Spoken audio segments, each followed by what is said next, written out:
بسم الله الرحمن الرحيم. لا أقسم بيوم القيامة ولا أقسم بالنفس اللوامة. أيحسب الإنسان أن لن نجمع عظامه بلى قادرين على أن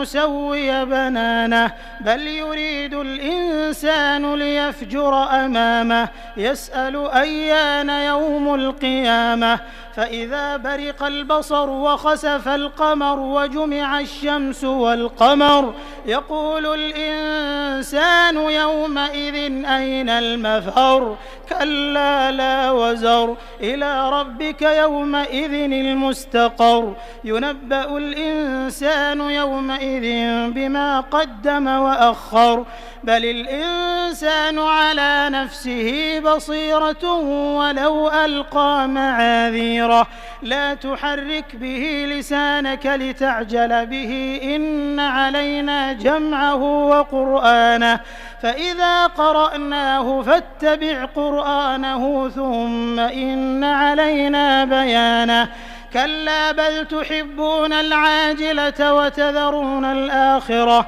وجوه يومئذ ناظرة إلى ربها ناظرة ووجوه يومئذ باسرة تظن أن يفعل بها فاقرة كلا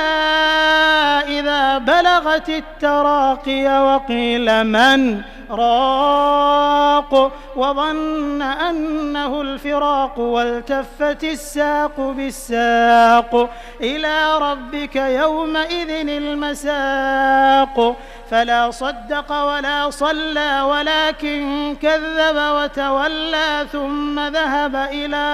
أهله يتمطى أولى لك فأولى ثم أولى لك فأولى أيحسب الإنسان أن يترك سدى ألم يك نطفة من مني يمنى ثم كان علقة فخلق فسوى فجعل منه الزوجين الذكر والأنثى أليس ذلك بقادر على